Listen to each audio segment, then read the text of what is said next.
विधानसभा चुनाव नजदीक होने की वजह से विभिन्न संगठनों द्वारा अपनी मांगों को लेकर सरकार के खिलाफ प्रदेशव्यापी धरना प्रदर्शन किया जा रहा है, जिनमें से एक प्रेरक संघ भी है। आपको बता दें कि साक्षर भारत मिशन के तहत 2011 में प्रेरकों की नियुक्ति की गई व मार्च 2018 में उन्हें पद मुक्त कर दिया गया, जिसके बाद वे प्रेरक संघ द्वारा इस आदेश का विरोध करते छत्तीसगढ़ के सभी जिलों में लगातार धरना प्रदर्शन किया जा रहा है। मगर 13 दिन के अनिश्चितकालीन हड़ताल के बाद भी अब तक शासन द्वारा किसी प्रकार का कोई निर्णय नहीं लिया गया है और यही वजह है कि प्रेरक संघ द्वारा आंदोलन के 13वें दिन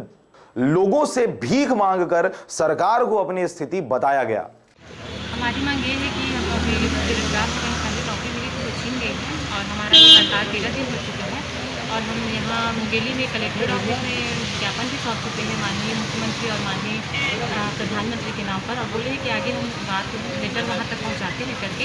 आज हम भीख मांग कर प्रदर्शन किए कि ऐसा अगर हम लोग को रोजगार नहीं मिलेगा तो आगे हम लोग की स्थिति ऐसी होगी, क्योंकि चोरी तो कर नहीं सकते हैं तो बच्चों को लालन पालन कैसे करेंगे। तो एक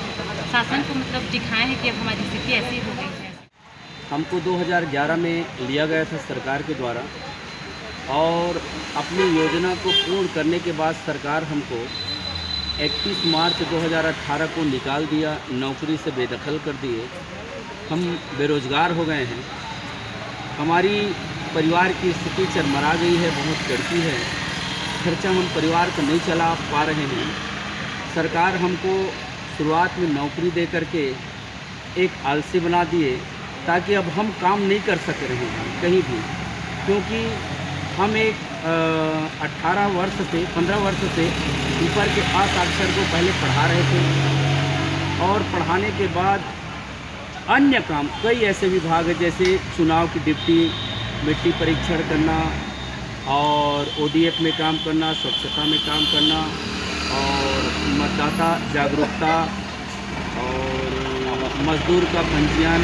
आवास पंजीयन, ऐसे कई विभिन्न कार्यक्रम में हमको सरकार हमसे मुफ्त में काम करवाए। बहुत ही कम मानदेय जो 2000 मानदेय हमको देते थे, जो मजदूर दर से बहुत ही कम है, फिर भी हम अपने गुजर चला रहे थे। जितनी आय उतनी ही चादर फैला रहे थे, लेकिन सरकार उसको भी छीन लिए। बहुत ही हम सब के लिए, हमारे परिवार के लिए दुखद घटना है ये, क्योंकि सरकार का मिशन योजना ये कहती है कि रोज़गार देंगे, यहाँ पर हम सब प्रेरकों को बेरोज़गार कर दिए।